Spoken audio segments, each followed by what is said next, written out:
What's up guys, and welcome back to the BFS fishing channel. And in this video we're going to be taking a closer look at the Haibo Arise Air, and I'm going to be doing kind of a short-term follow-up to the reel now that I've gotten a little bit of use out of it. But before we're going to do that, we're going to unbox all of this. So let's get into this. Yeah, so I actually had quite a bit of a haul on AliExpress, and yeah, I don't even really recall what I ordered, but we'll take a look and see. Okay, so these are going to be the Gancraft knockoffs, and I got a bunch of colors. Looks like the packaging came a little bit smushed, but I got a bunch of colors of these. I think these are the first 4 that I decided to go with, and then I added some more. Word of advice: when you order stuff from AliExpress, don't do what I did, especially if you want your products to come to you quickly. If you want your products to come to you quickly, order one thing at a time. I put in like a huge order, and all of them came at the same time. Okay, so these look like little microplastics. From what I recall, these are supposed to be something similar to like the ElaZtech from Z-Man. So I'm looking forward to putting these to the test. These are some small Ned rig worms, something that's very similar. I'm going to try putting these on some Cheb rigs, maybe 1.5 gram. And then these will maybe just go on some regular Ned rigs. And these are also the TPU material. So very cool. What else do we've got?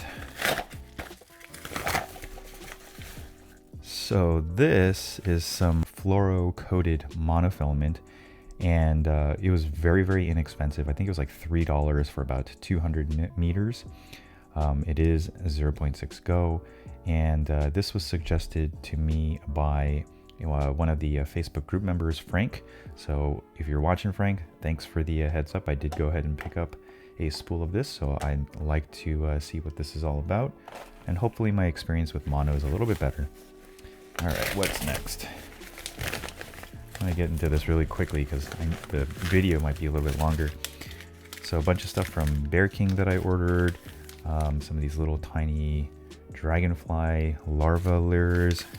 I believe these are like a 2.75 inch, and then I got some slightly larger ones, and then some extra wide gap hooks, number 4 and number 2. So another good pickup there, and they give you a little sticker, so that's great.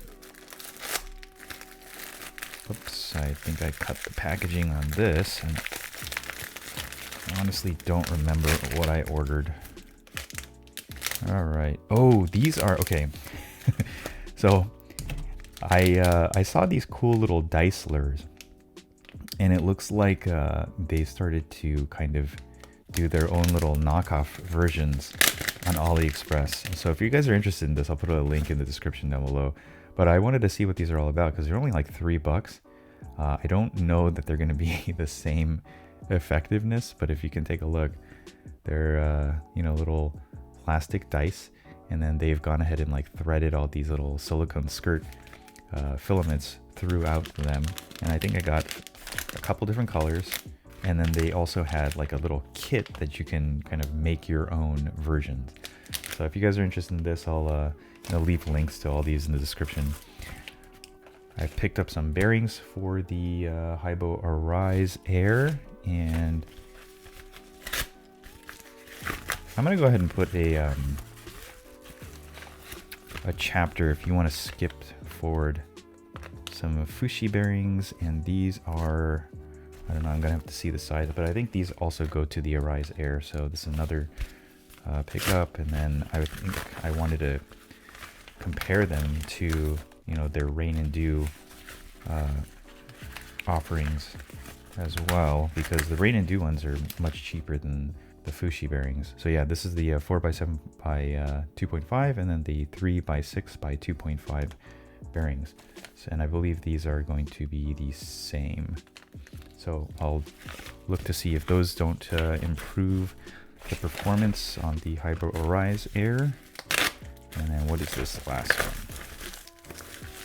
And these are just more colors of the Jack Claw or the Gancraft copy. So a whole set of this stuff. Yeah, very excited to try all this stuff out. But I'll be right back. I'm gonna clear the desk. Okay, so this is the last unboxing, and this is gonna be something that is very, very special. This came to me and a couple other people in the Facebook group that I'm a moderator in. It's a gift from one of my fellow moderators out there. I'm probably gonna have to get rid of that part because that had my address on it. But this is a handmade set of, and we'll get this open before I say anything. Drum roll, please. Packaged very, very nicely. And Chris, if you're watching this, thank you again. You really didn't have to do this, but I really appreciate it. And I will get really good use out of this. Or maybe not, because you know, they'll be too precious to throw out there. But this is a set of handcrafted minnow lures, and I want to see these because I'm gonna go ahead and post the Instagram of the maker of these lures in the description down below. But look at the quality on these. I mean, these things are cool. I think this is like a 45 or a 50 size. All handmade, and you can see here, I'm not really sure exactly, NCR maybe. I believe that's his name, and I don't want to butcher his name, so I'm just going to leave the link in the description down below. But yeah, he hand makes all of these, and they look really well done.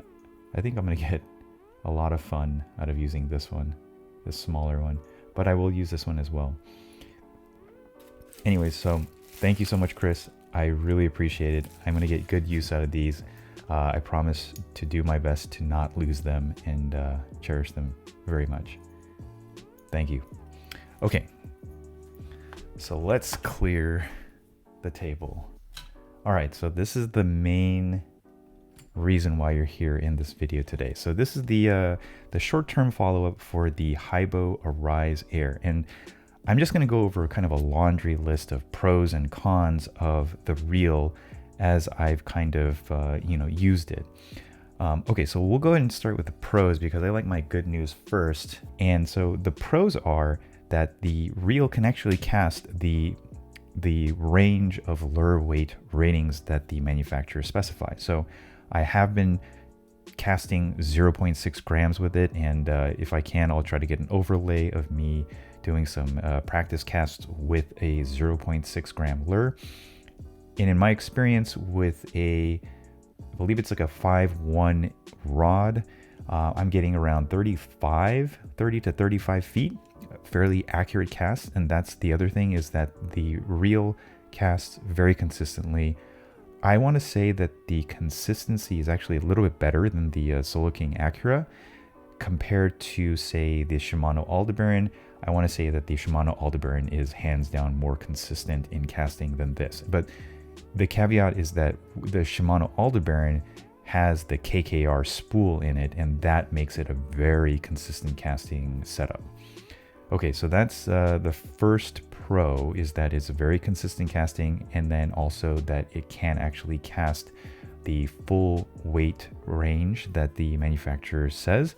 The next pro is that the break range is actually really, really wide.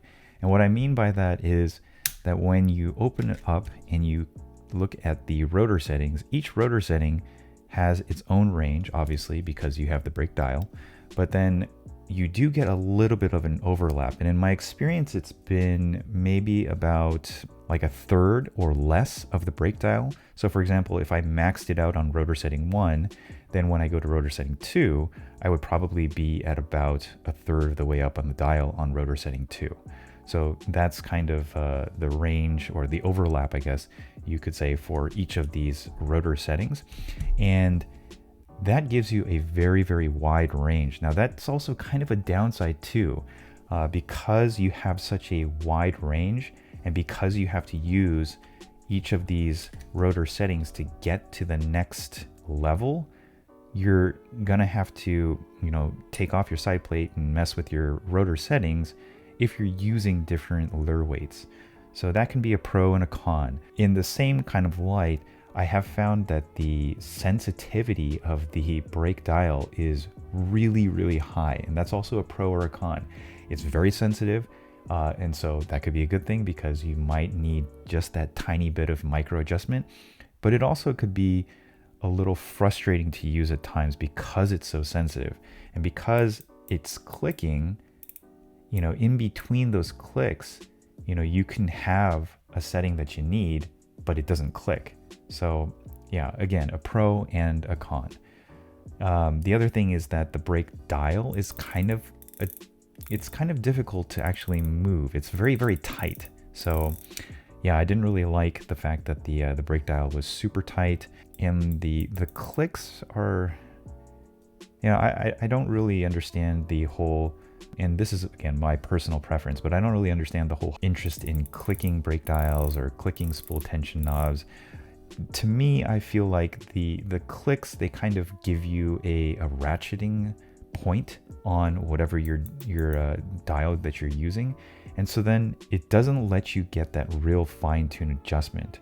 And I think on the new 2023 Conquest BFS, you have that brake dial, but I don't know that it has clicking settings, and I think that's like a really, really good upgrade, I guess, over the Aldebaran. The Aldebaran has a brake dial which has no clicking settings, but it's a pain in the butt to move. So yeah, good there, but also a downside. Okay, so the other pro is that the reel is actually pretty well made. I haven't had any quality control issues with the reel itself. I think most of the cons that I found with the reel have to kind of do with the design of the reel itself. And so jumping into, I guess, the cons, first one was the handle. I really didn't like the handle knobs. And again, this is just personal preference. And so I just went ahead and swapped them out right here. If you are interested in seeing, the bearing sizes for the handle knobs, I will go ahead and put those in the description down below. I did go ahead and take one out right here. And so I will get the size on this and then put that in the description if you really want, for whatever reason. But I went ahead and swapped it out for a very cheap Gomexus handle, and it's been serving me really, really well. I have really enjoyed this very inexpensive upgrade. Okay, I did not really like the design of the star drag, and some of these are going to be personal preference, but I didn't really like the design of the star drag. I feel like it's a little bit on the small side of things, and it just looks like it's very flimsy and kind of almost a tacky design. But that kind of goes into the whole design aspect of how the reel itself actually looks. I mean, I'm still not a fan of the asymmetrical look. I will get this reel out there and use it a lot more. Okay, so the next one is going to be the clutch button, and this again is a personal preference, and I did not really like the choice of the cheap kind of chrome feeling. The clutch button itself is really great. It has a really positive feel, and I like that it's nice and big and easy for your thumb to find. So there's no downside there. It's just I wish they had gone with a slightly more premium material, especially if you're paying $125. They could have gone for a slightly matte finish or something like that. But yeah, personal preference. One of the big downsides that I found to this reel, and I'm not sure why a lot of reels do this, but it has to do with the side plate design. So when you take the side plate off, you click this and then you take it off. Sometimes the spool comes with it, but that's not the big downside. The big downside is when you go to put it back on. So it doesn't actually, it's kind of hard to line up the side plate with the spool. And I don't know why manufacturers like this, direct press on, pull off side plate design. I mean, what if you're in a kayak and you're fishing and you need to change your rotor setting and, you know, it falls off and it goes into the water? You know, why I don't get why they can't use the slide locking, secondary locking mechanism. I think that that's a much better system. I think that in addition to, like, when you're trying to take it off, you kind of have to use the actual lever knob itself to kind of gain purchase on the side plate. I think mine's kind of worked itself, you know, the tolerances have kind of gone down a bit because I've been taking the side plate on and off so many different times. Yeah, I don't really like the side plate design. I wish they would have gone with a side locking mechanism for that. The other issue that I found with the reel is that, and I'm going to overlay a photo here, but the line lay on mine was very, very skewed over to the side plate side. Now, the way that I actually fixed that was by placing a small shim underneath this side of the worm shaft. So in order to do that, you're actually going to have to take off this C-clip, and then I will put a link, or I'll give you guys information on what size shim I actually used. I believe it was like a 0.01 millimeter thick shim, but that actually fixed the line lay issue, and so you can see it's still not perfect, but it's a lot better than it was before, where it was completely shifted over to the side plate side. So I'll overlay that photo if I haven't already done it, and then you guys will have a better idea of what I'm actually talking about. The other con is that the reel is not the smoothest in its retrieve. There are definitely other reels out there that are much smoother. I mean, it's not terrible, but it's not the smoothest in the world. So if you can kind of get around that, then I think you've got a reel for $125 that will last you quite a while, that casts really, really well. It casts very consistently, casts down to 0.6 grams. And then I've tested it all the way up to 10 grams, and it does cast 10 grams quite well as well. So I think that's pretty much all of the issues that I had with this. There have been a couple people who have said that they've experienced an issue where they actually get the line caught in between the spool and the side plate, and then it wraps itself around the inductor, which is pretty bad if that's actually happening. Now, I've been using 0.6 scope braid, and I have not experienced a single time where the line has actually gotten between the spool and the frame itself. So I don't know, you know, how they're experiencing that, but maybe it has to do with the diameter of the line, or maybe the material of the line. But Sean over at Bay Area BFS, and then another person who's on the Facebook groups, Chris M. I think he goes by Ketchum Dinks, and I can link both of their social media accounts in the description down below if you guys want to check them out. Both are, you know, they're very well versed in BFS. Yeah, they've experienced that. Luckily I have not, and you know, I feel like the tolerance between the spool and the frame itself is pretty good. And if you can notice, there's actually a metal ring around there too. So let me bring you guys in a little bit closer if you can see that. So yeah, I haven't experienced that, but if I do in my long-term testing, then I definitely will share that with you guys. Yeah, is it the budget king so far in my short-term testing? Well, I gotta say that the Solo King Acura still kind of takes that place for me. This reel, I think for a little bit more money, it does feel a lot more premium than the Solo King Acura. It has its issues, it has some downsides to it. It's not a perfect reel. There are no perfect reels out there, but I think for the money, it's pretty darn good. So, you know, it's not the BFS reel of 2023. I think that there are other reels out there that are coming out very, very soon that might take that position. But I think this at $125 is a very, very solid offering. And, you know, if you want to spend a little bit more than the Solo King Acura and you want a little bit more premium of a reel, then I don't think you can go wrong with this, the Haibo Arise Air. Anyways, The Daiwa SS Air TW I have coming in soon. Hopefully on Monday it'll come in. I got my order confirmation number and tracking info from plat.co.jp, so I'm very, very excited to see that reel and get into that. As soon as I get it, I'll be cranking out a video, hopefully sooner rather than later. I think I always say that though. But anyways, I think that's going to do it for this one. I think this has gone a little bit on the longer side. They seem to get longer and longer and longer every time I make a video for you guys. If you like the video, please consider giving it a thumbs up. If you didn't like it, go ahead and leave a thumbs down. If you guys have any questions, comments, concerns about the Haibo Arise Air, please go ahead and feel free to leave them in the comment section down below. If you're not subscribed, please consider subscribing. It really helps me with the channel, and yeah, it kind of drives me to keep going and making these videos for you guys. With that being said, thank you so much for watching, and I'll catch you guys in the next one. Peace.